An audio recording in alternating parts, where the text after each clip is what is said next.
And welcome back to Sullivan's Unheard Voices. Welcome back is right. Amy, right? This is try number 2, day number 2. We're not going to invoke any of the tech giants so that our stuff stays on. That was wild. That was very wild. That was wild. Just so you guys know, we tried to tape this yesterday, and Shawn over here started talking about Microsoft, and it cuts out.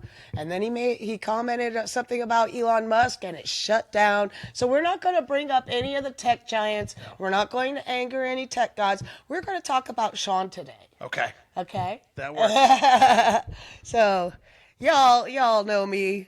I'm Amy, the producer, the KJ, the friend, the everything, whatever you want to call me. It's Amy. And thank you, by the way, For agreeing to do that to help me out.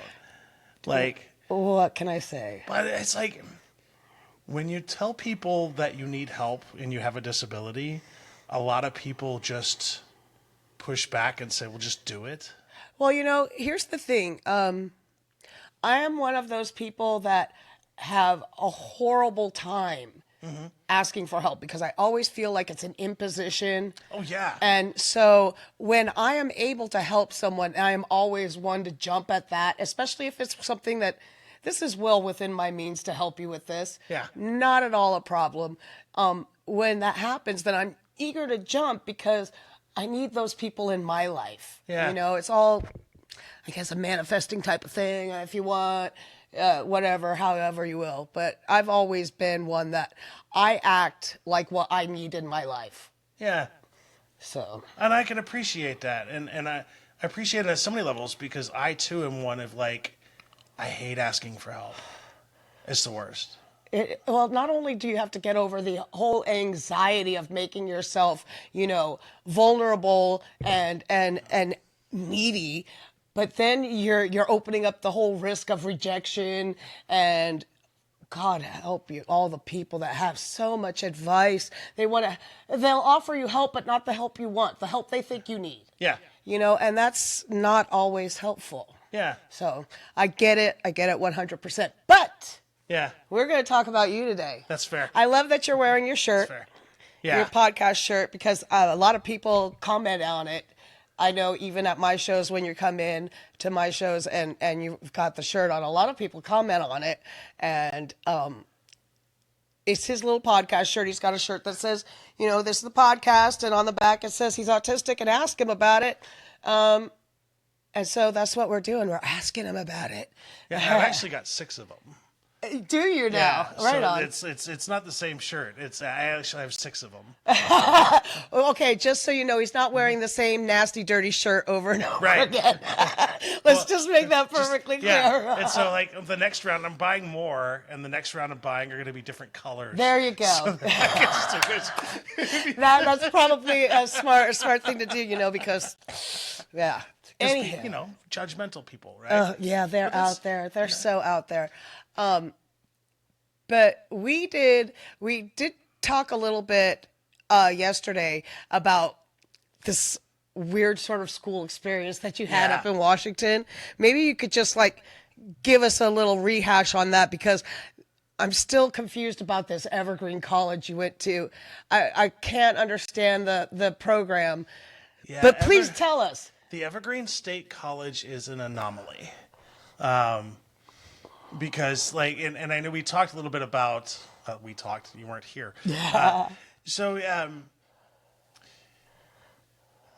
Because now you tried to go to college right out of school, right? Yeah. So right after I graduated high school, everybody said, go to college. That's what you have to do. Go to college. Yeah.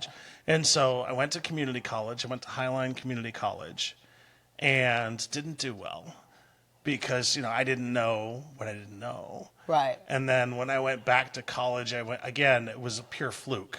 I was driving, just like everything in my life. I'm driving, I see something, I'm going to check it out. And so I saw Highline College, and I'm like, I'm going to check it out. So I go, I just pull in, I'm like, on that day, I'm going to college, I guess. And so I spoke to the recruiter, not the recruiter. This isn't the military. Well, they are recruiters. I spoke to the enrollment person, and we had a conversation about like which program required the least amount of math. Yeah, because we don't like math. I thought I was bad at math. I appreciate math. Yeah. And I can do math. I just cannot do it the way that teachers want me to do it. Yeah, I failed because I could never show my work. Right. I can do Yeah. this stuff in my head. I don't need to Yeah. show it makes sense up here. But when I try to put it down on paper the way they want you to do it, step by step by step, no. But that's if your brain doesn't work that way, your brain just never It just worked that doesn't. way. Yeah. And so I got my degree in paralegal studies, and then I got to the point where I had to choose my next college. Right. And I chose Evergreen for the simple fact that they took all of my credits and I could do a direct transfer as a junior. Right. So imagine my surprise to go from a college environment to Evergreen on my first day of class. I was working for the State Chamber of Commerce at the time. So I always had to wear a suit and tie to work because I never knew when I was going to be interviewing politicians, interviewing business owners. Right. Because I was actually working for a magazine/radio production company at the they had their own sort of thing. But anyway, One of these days I'm going to have to look at your CV because it's got to be long. it's huge. Anyways, continue. And so my first day of class, I go to school, I'm in my suit and tie, and this woman comes up to me that I don't know, and she says, "How does it feel to be the most hated person on campus?" That's what you said Yeah. because you were white. Because I was a white male. Yeah. And that was sort of got me prepared for what Evergreen was. That's kind of a hell of a how do you do. Oh, 100%. And I never wore a tie to school again. I learned my lesson. Like, I don't want to be a target. And I also learned a valuable lesson in that day, too, because I knew at that point I could only participate at half speed. What do you mean by that? So there will be a lot of situations where you're at Evergreen and these students who had never been through anything, who had never experienced anything, would spew off these weird random factoids. Yeah. And knowing what I represent, what I look like, where I come from, the fact that I have a military background, I could only participate half the time because if I spoke my actual mind, I would get in trouble. Really? Yeah. That's Yeah. kind of odd because, we had a bit of this discussion because, you went to school right out of high school. I did the Yeah. same thing. It did not work for me as well. You went off to college. I went off and had kids. Yeah. Yeah. But then when I came back and went to school later in life, it was because when you're a kid, you're going to school because you're told to go to school. But when, 100%. as an adult, making that conscious choice to go to school, I was actually voraciously curious about everything. And I got lucky. Yeah, well, and the thing I found, can I tell you a little story? Yeah. About how I got called the old woman in the class, the Sure. old lady in the class. I was in a writing class at Western, and at Western Oregon, and we were workshopping topics. Yeah. And some kid had wanted to do something about drugs and their influence on rock and roll. Yeah. And as we're workshopping it, it came to me and I said something about, well, what about the 27 Club? And then I had to explain what the 27 Club was to this bunch of children.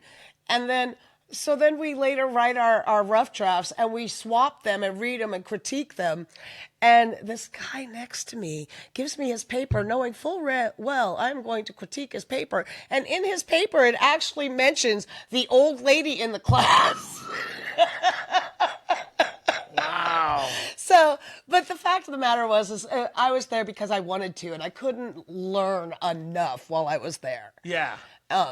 So And I get found that. myself, oddly enough, the thing that gets me into trouble at Evergreen was the fact that I'm a pacifist.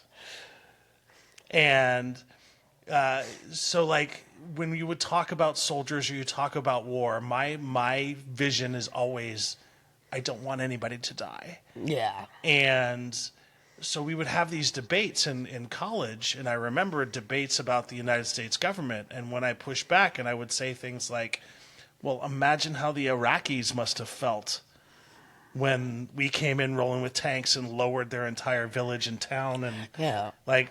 and that actually got me into trouble at Evergreen. Really? And so, yeah. See, because I know a lot of liberal arts professors that would have welcomed that as a Yeah. counterpoint, as an argument to. Yeah. So I Yeah. but you have to tell them about the program at Evergreen, because that is what absolutely floored me. That flipped me for a loop too. Like, I didn't do any research before I got to Evergreen. No, Like, because you always turn your way into things. always just stumble my way and just hope that I land on my feet, and I Yeah. always end up doing that.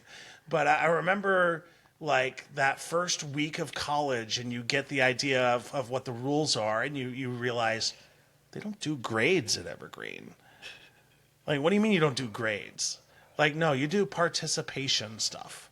So what does that mean? At the end of every class, you write 2 papers, and your instructor writes a paper. Your instructor critiques you and what you did in the class. You critique the class and what you learned. And then together, your instructor and you write like a co-joint paper on what your experience was and what you did well and what you could work on. And so for every class, there was a 3-page document attached to it. And Wow. there's no gen ed requirements. Like, I did not take a single math class. I did not take a single like literature. Let me take that back. I took one literature class by mistake. But it was not required of you. It was not required. Okay. No. And I took it because it was children's literature, right? As I figured, children's literature. Like, no, that was the hardest, most academic, rigorous course I took at Evergreen. Straight up. Yeah. Children's literature isn't necessarily for children. You realize that, right? Yeah. I did not realize that until I took that class. But I remember like taking like I thought, for example, like I took what I thought was going to be a health class, right? And it was not really a health class. It was like a lecture series on all this weird stuff. Like it was, I remember we did healing through interpretive dance was an actual class. And that was part of your health series. that was part of my health series. And I had to leave because they had 150 people in that class. Now, Evergreen, to give you an idea of Evergreen, that this is actually something that happened, right? So I'm sitting down there and I'm listening to these women sit there and have a debate whether or not it's okay to shower on the first date, since you're not going to be doing with him anything with the guy anyway. And so that sort of tells you about the hygiene level of most of the students at Evergreen. And so when you get 150 people inside of a sweat lodge doing interpretive dance, the body odor That and must have been a everything- very, very pleasant place to be. With just dripping with sarcasm, by the way. I had to duck out after like 30 minutes. I told the instructor, like, I got to go. I can't take this smell. It was Right. so bad. It was so bad. And so, like, Evergreen is this liberal arts college where if you want to take, like, underwater basket weaving for 2 years, you can get the same degree as somebody that goes for, like, my emphasis was I took a lot of writing classes. I took a lot of history classes. But that was my choice. Yeah, I could have done It's it. Yeah. just the program free, curriculum so free. strange. Very, very bizarre to me. It's so strange. But at the same time, like, I learned so much about working with people, working in groups, and those sort of dynamics that I don't think I could have gotten anywhere else. Right. What'd you come out of Evergreen with? I came out of Evergreen with 3 things. One, sometimes you have to pull up the slack for other people on your team, because if you need the good grade, you got to do it. It's because it was all group oriented, right? Yeah, that was the thing that made my skin crawl. Yep. and I learned the pattern of letting people speak their truth from somebody who's actually lived that experience. So instead of a bunch of people getting up and talking disparagingly or whatever about this or with that, like, I want to hear from somebody who's experienced that.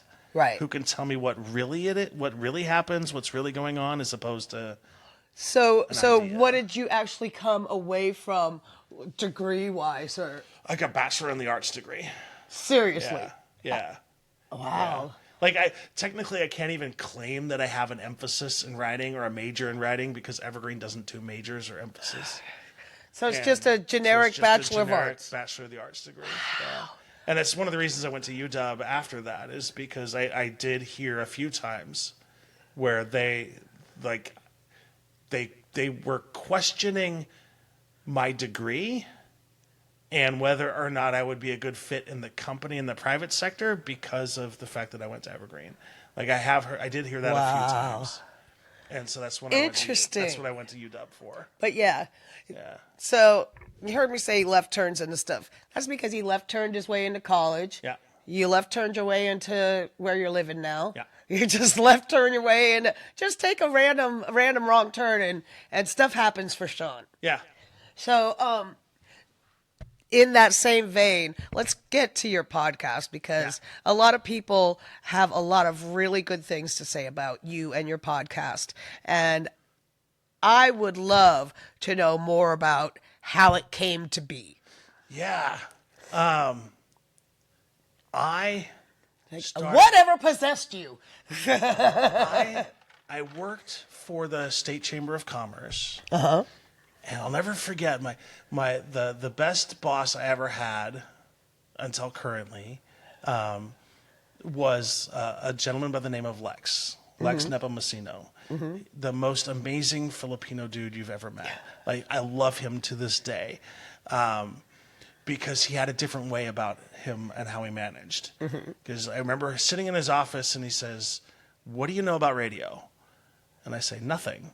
And he's like, "I want you to put together a radio show. Like, this is the parameters. This is what I want. Go figure out how to do it." Right on. And those are the kind of assignments that I love, because what I did is I went to radio stations all over the place. And I was like, "How do you do this? How do you do this?" And it's one of those things where I should have known I was autistic, right? Because he put me down the hyper focus, and he was able to harness that in a way where I was very successful. And I actually worked for him, 3, 4 different times. Now, is this the radio guy that got you critiquing food? Yes. Like- Yeah. So at first, the first iteration, I was just a producer. And we had a host, and we did Washington Business Radio. Right. That show, I loved the host. I loved the idea. The host insisted on a scripted show. And so I got to know what a scripted show looks like. And I knew if I ever had the chance to do it over again, I was never going to do a scripted show. No, because it doesn't allow for any real reality. Yeah. Everything is just proctored. Yeah. So. Everything's curated. Everything's carefully planned out. Thank you, better word. Yeah. And it just felt awkward to me. And so fast forward, I think it was like 4 or 5 years later, I got a chance to work for Lex again. And he's like, "I want to do a radio show for the Restaurant Association, but this time I want you to host it." And so that's when I started doing the hosting and producing. And then that did not work. It failed miserably. Now, why do you say it didn't work? Imagine, if you will, listening to a restaurant radio show. So it's not about the restaurants. It's not about the history. It's not about the people. The restaurant show itself was about the food. Right. So when you can't smell, you can't see. For radio, yeah. For radio, it's just like... I don't know. Do you remember the old SNL sketch with Molly Shannon and Anna Gasteyer? Yeah. The delicious dish. Yeah. I don't know. They made that Oh, pretty. I wasn't that talented. I really wasn't. I didn't really know what I was doing. But even though I thought, well, I guess we were kind of successful because we did get syndicated. Okay. We were on a tiny AM station in Spokane, Washington at the same time. Oh, wow. So Right on. yeah, which made it even weirder because like all of the shows were about restaurants in Seattle and Tacoma. You And know, it's like, it's a mere shot across the 90 there. I guess, but it's like nobody's driving to Seattle from Spokane. Anyway, but so it didn't quite work. And then I always had it in the back burner that I wanted to do this. I just wasn't given, I hate to say permission, but I wasn't given permission. Who'd you get permission from? So I was married at the time to somebody who did not like public attention. She did not like it. And so anything that I wanted to do that would bring attention to the family and us in public was not something that she was willing to let me do. Okay. And the reason I started the podcast was for 3 reasons. One, I suck at meeting new people. Like, I know you don't, I know, like, the context that you see me, the context you know me, you don't really see it. But that's taken me a lot of work to get there. Honey, I can see it because we still have our meet cute. And that was, I could see how painful that was. Yeah. It was. And Yeah. I found it very endearing. Yeah. But I did notice the pain. I do understand because I'm there myself. If I didn't have a microphone in my hand, do you think I would talk to people? Right? Right? It's so empowering to like give yourself a reason to go up and talk to Right. people. And I'm a sponge for information. I love learning new things, and I love just like getting to know like the why and the reasons behind it. And so this gives me the opportunity to delve deeper into questions that I would never otherwise be able to ask people. So when did it actually come to be? It was probably 2 or 3 months after I moved out. Mm-hmm. And I was in my apartment. The one you left turned into? Yeah. Yep. Yeah. And I just sort of like, you know what? I'm going to do it. I'm just going to do it. Like, and I just lost a best friend at the time. Mm-hmm. Like that was really hard. And so everything just seemed to be like the right time. And the more I thought about it and the more I went searching for podcasts that were about positivity, podcasts that had real conversations from the real people, right? I don't want to hear some talking head tell me everything there is to know about transgender. Right. I want to talk to somebody who's transgender and say, what's going on? Like, tell me about your life. Like, how did you get here? How can we all evolve as a species unless we have these actual conversations about what's really going on with people, but under a positives light. So we're not so focused on the crap. My feeling, and this is just my jaded feeling, is that people are too consumed with themselves these days to care too much about opening up to different ways or different people. You know what I'm saying? So everything is very compartmentalized in this current society. Yeah. And the first time I realized that I was different because I'm a lifelong learner was a total eye-opener for me. Yeah. Because I just assumed everyone did that. And so when I found my first person was like, who actually told me they weren't interested in learning everything else because they've learned everything they need to know to live. And it's like, I don't know if I could live that way. Then there are the people that I refer to as the I know everything there is to know, so you can't tell me anything. There's nothing that you can tell me that I don't know. Even though what you're going to tell them is very novel to them, it just doesn't fit within their paradigm, so it's not worth learning. Yeah. And I am not 100% tied to any of my beliefs.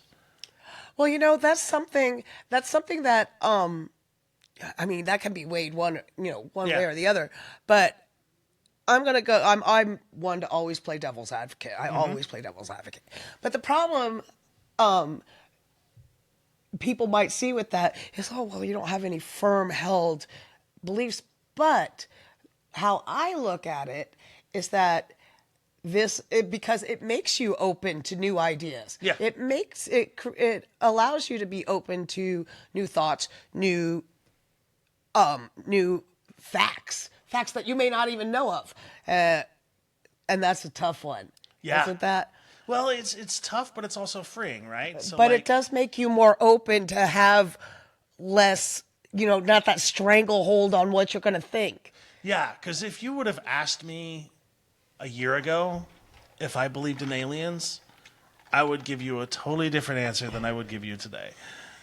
Totally different answer. Yeah. Now I'm all in.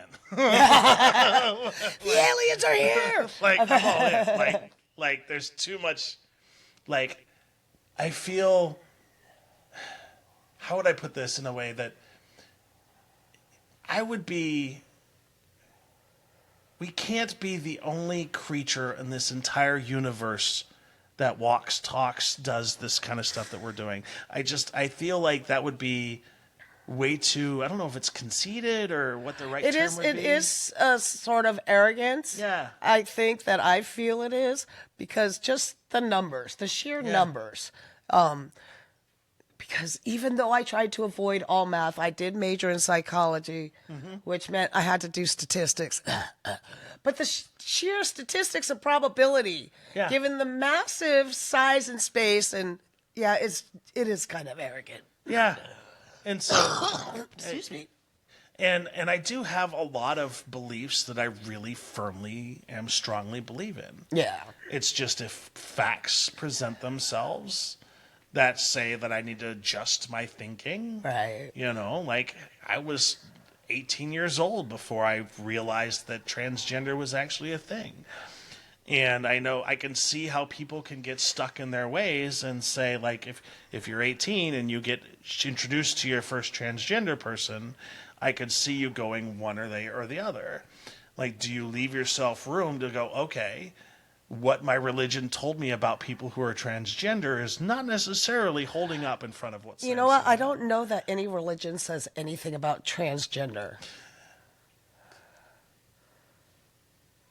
The church that we went to at the time was kind of culty, and they had some interesting views. And you're absolutely right. Like, it was never a biblical verse, but that kind of information was out Well, there. see, and here right now is my problem. I'm going to say this right now, and please don't strike me down, whoever's up there.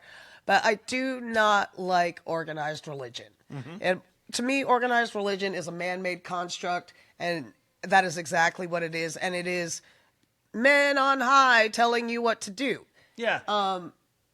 And using this magic tome to interpret however they see fit, because it's been amended, it's been changed, It's been translated how many times? Like, yeah. Come on. I mean, and so I don't really buy into that. So I'm a recovering Catholic. I veer more to spirituality than I do 100%. religion. Yeah. I can still go to a mass these days, and I find it very meditative because it's so rote. It's all the same words. The only thing that's different is the reading and the homily, and otherwise it's all the same. It's all stand up, sit down, say this, sing that, and go team, go. And so, Right. So I do find there's a meditative quality to it. Oh, 100%. But I do not find anything beyond that spiritual about going to church anymore. And I know a lot of people who are deeply devout Christian who have nothing but love for the LGBTQ community. Like, that does exist.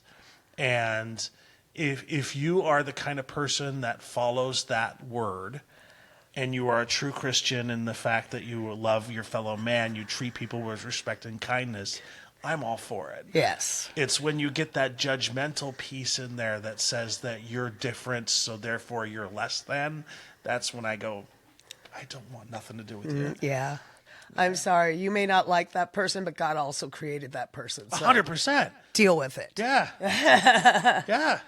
You don't have to look at it. You don't have to participate in it, but you don't have to tear it down either. Right. So, All right. Off of that, because that's getting really, really big. Yeah, I agree. So I want to talk more about your podcast. And since you have such a hard time approaching people, how do you meet people to interview on the podcast? Oh, that's been a fun experiment.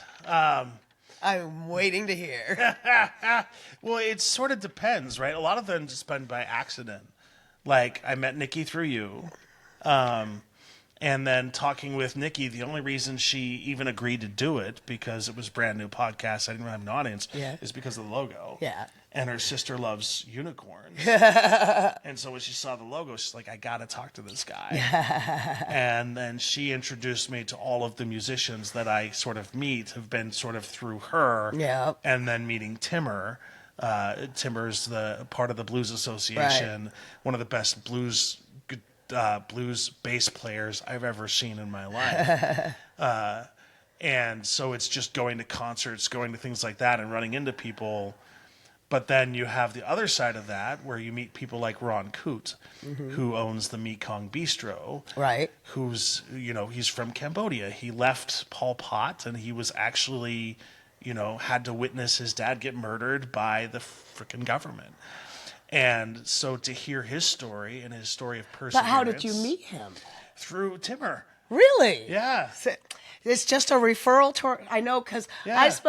after I spoke to you the first time that we filmed, I was like, man, I am so bad at promoting myself. I've promoted everybody and God, but myself. Yeah. And then you did, and then you had interviewed Nikki, and I'm like, well, I see how the ball can roll. Yeah. But, and it's also and then for like the other pieces, I like to get out there. So like for example, I'll drive to whatever town like Newburgh and take a left turn. and just take a left turn.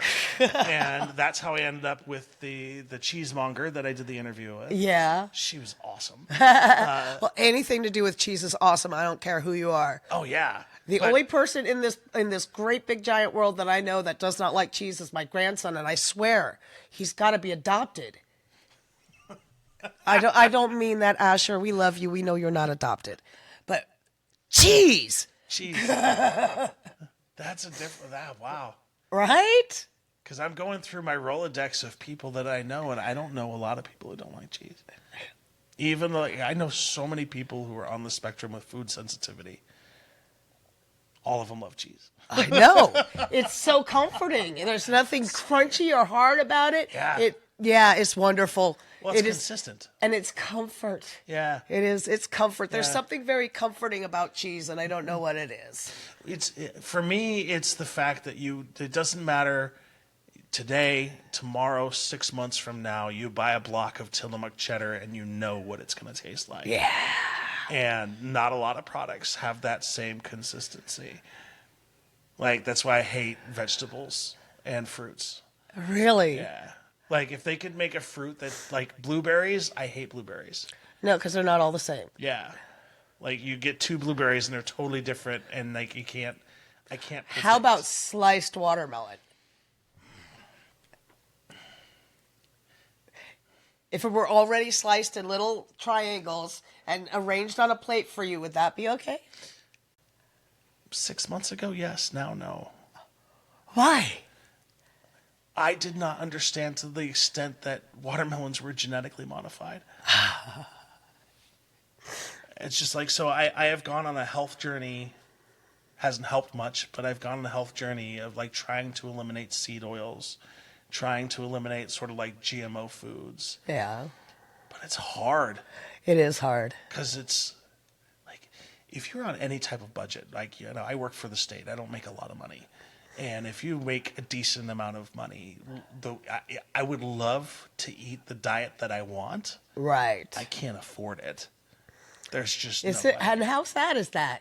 It's sad. And the food that you want is like not processed, Yep. not oversaturated, not colored, not prepackaged, not totally manufactured. So like raw food, and that is more expensive than something that's been put through the ringer. Yeah. That's something that astounds me. Something with 25 ingredients is a third of the price of a single source piece of chicken. Yeah. Like, it makes no sense to me either. No. It makes no sense. Yeah.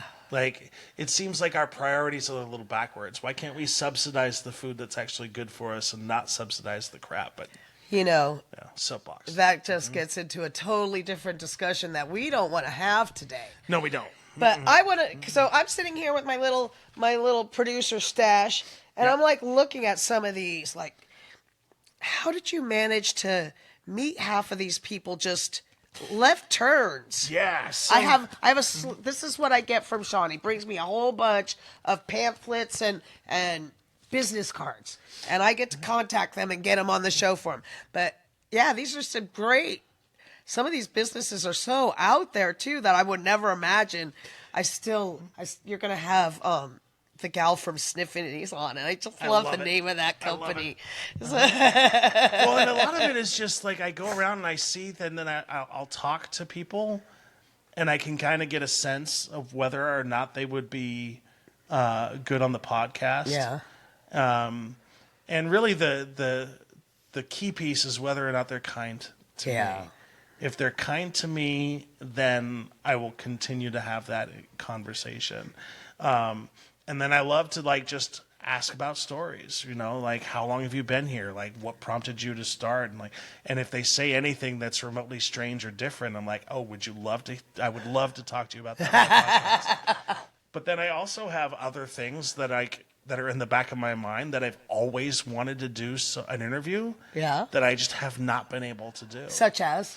I would love to talk to a beekeeper. I have so many questions about bees. Like I have asked no less than 22 beekeepers / bee whatever professionals. Not a single one has taken me up on the offer. Really? Yeah. I would love that. I would love to talk to a DSP. That just sounds like a challenge to me. Right? like I would love to talk to a direct service provider. Right. Right? Somebody that provides services to people with disabilities so that they can paint a real picture of what it looks like. Because that's another one where it's like an unsung hero, but yet, like in your profession of a karaoke DJ, the pay is crap based on compared to how much work is involved. Right. Yeah. No, but I do get that because people have very poorly formed ideas about what things are. Yeah. And it's usually just sound bites that they've put together and have made up that schema in their brain that says this is what this is. Yeah. And so I like that you like to delve deeper. I like that you have that curiosity. So about the shirt, how many people have approached the shirt? Oh, so many. Really? So many. This actually, the shirt was the best idea I ever had. And I got to give credit to my sister-in-law. Yeah. So after I launched the show last year, which was right after Christmas last year, I was invited to my brother's house for Christmas. And the Christmas gift she got me was this shirt that said, "Ask me about my podcast." Oh, awesome. And it led itself to some conversations, and so it sort of opened the door to like the idea. But I was like, I bet you if I put this logo on here, and I bet you if I put this and this, more people will ask me about it. And that has been the case. Awesome. Did I ever tell you about how the logo came to be? No, because I'm wondering about this logo because you're dressed as a unicorn on top of a dinosaur. What is it? A specific kind of dinosaur? I think it's a velociraptor, but I don't It think could it's be. specific. I just wanted to make sure that it wasn't a specific kind of dinosaur that I was, chinsing. Nope. So Not at all. how did it come about? So this is in my current job, I was hired directly. Normally they hire out of a rotation, so you have to try before you buy kind of thing. Right. My current situation, I couldn't do that. Because of business need, they would not allow their Rockstar employees to do a trial run for a job like that. And so my current supervisor, an amazing person, took a chance on me and hired me directly. And I was like one of the very few people that was hired directly. And I remember in a meeting once with my good friend Janetta, and somebody was talking disparagingly about the fact that I was hired directly. And my friend Janetta, she wasn't my friend at the time. She was just sort of my mentor, like the person who was hired to be peer support or whatever. Janetta, don't kill me for doing this. But she's like, dude, like, you just don't know. Like, he's like a unicorn riding in on a dinosaur. They had to freaking hire him. And I'll never forget that because, like, she's like, that's what she used to describe me as a human being because I'm so unique and different and rare. It's just like, you're a unicorn riding in on a dinosaur. That's funny because, I call my old man my unicorn. Yeah. Yeah. Just because no one ever sees him. They hear of him, but he's not often spotted, just like unicorns. Yeah, if there was a title for my book, that's what it would be. They never see me coming. They never see me coming. Yeah. Nope. Yeah. You know what I title my book? Diaries of a Redheaded Stepchild. I can't make this shit up. That is the full title of my autobiography. Oh, that would be awesome. That would be so awesome. Yeah, for me, it's like I have so many weird, random experiences in my life that people just don't believe. I don't know if believe is the right term. It's just like... Trust me. Okay, having been a feral child as a Gen Xer, such that I am... Yeah. Okay, I believe this because we come from a different era, a different era of parenting, a different era of society where, I'm sorry, but I know you describe your childhood as feral. Man, you were like the most tamest feral I have ever met because... Dude, some of my stories are so crazy. Some of Brian's stories are so crazy that, you'd have to double take. And we get called liars for it. No, man, I promise you this happened. Yeah. Sorry it was before the internet, so there's not a video. But this stuff happened. And yeah, it's just, I can't ever play Never Have I Ever with a younger crowd. Yeah. Oh, I can't either. Oh, no. Yeah. Or like when they do the 2 lies and the truth, or two truths Two and truths a lie. and a lie. I always like I struggle with that one because like people don't want to play after I played. Like, because all my truths sound like lies. yeah. Yeah. Oh, look who came out to rub against your camera. Oh, We hi, have kitty. kitty visitors. But, so Shawn, I know I kind of made it my own personal quest to make sure to be your wingman because you've been dating a bit, and I know that you have made comments about the television show Dating on the Spectrum. Yeah. So how about you give us the real life Dating on the Spectrum? It's interesting because shows like that make it harder for people like me. How do you say that? When you look at a show like Love on the Spectrum, the people that they have on that show are curated for a reason. They are picked because they have certain deficiencies, certain mannerisms, certain aspects of their life that make it really hard for them to find a partner. And those are the people that they highlight. And so when I'm navigating the world that I'm in now and I tell people that I'm on the spectrum, the first thing they go to is the Good Doctor. Like, I am nothing like the dude in the Good Doctor. Right? Like, I would love to be that smart, sure, but like I'm not that, Or they go to Love on the Spectrum and they think of like you're going to be somebody that they need to take care of. You're going to be like, no, I can take care of. Or Rain Man. Yeah, but no, I can take care of myself. I think Rain Man was pretty much our America's first real experience with 100%. autism. Yeah, and the amount of times that I hear you don't look autistic, it's just like it's to this day. I don't know exactly how to respond to that, but it happens enough that my go-to now is like, so what does autistic look like to you? And I don't understand that because I know several people that are on the spectrum, various places on the spectrum, and they don't have a distinct look to them. Yeah. It's not like Down syndrome or like cerebral palsy that is, you know, quite advanced. It's not like any of that where there's like in your face sort of, this is an issue here. So I don't understand that. I find that very narrow-minded, and it's probably a conditioned response. I think so too. And there have been times and I'm not going to say your name, but you probably know who you are. There is an amazing woman out there that if I were more physically capable, I would probably be with her right now because she's amazing. Yeah. I can't handle physically, I can't handle toddlers. I just can't. And so, like, that's another complication of the thing. So maybe when the kid grows up? Oh, 100%. Like, if I'm still single and she's still single, 100%. Like, yeah, 100%. But yeah, so. But it's been an interesting challenge. Like, online dating is horrible. No, we've touched on this. Yeah. Online dating is meant to keep you single.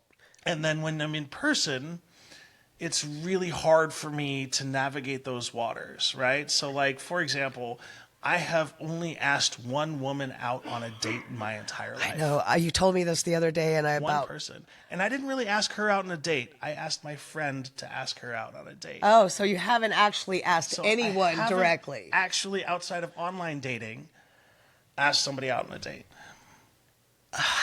Yeah. That's the because I always come in it from a deficit model. Like, I don't understand why they would be interested in me from the get-go. Well, that's probably that's I another know. conditioned response. Yes, 100% conditioned response. 100%. So what do we do about that, ladies? I mean, check out my boy Shawn. He's catchy, he's smart, he's sweet, he's everything you want. Hit me up. Just tell me. Just come up and tell me. Now I'm being your pimp. Yeah. I'm joking.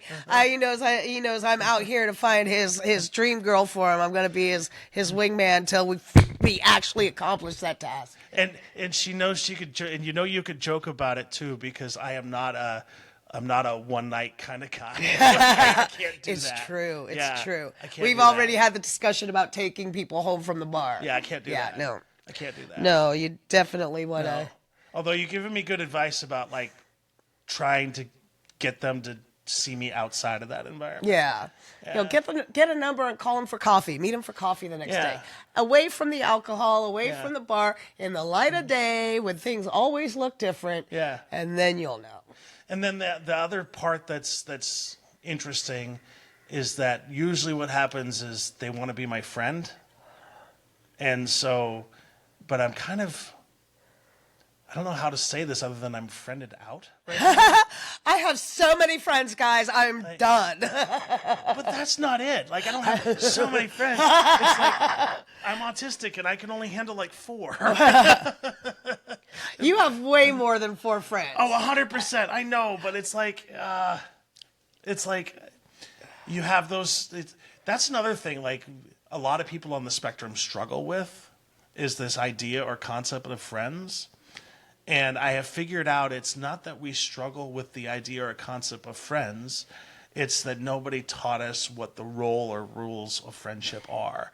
And Well, I don't think anybody has ever really taught that anymore. It's not really, let's face it, morality has really fallen to the wayside insofar as how we treat interpersonal Yeah. workings, because we've just everybody's just got a middle finger for everybody else these days, it feels like, and that's sad to me because I always go out of my way to be nice. I am always the one that's looking like she needs to be locked up because I got a big old smile on my face for you. You know, that's just the way I deal because, like I said, I put out there what I want, what I would like brought to me. You know, if I want people smiling at me. I want people being nice. You know, Life's better that way. It is so much better that way.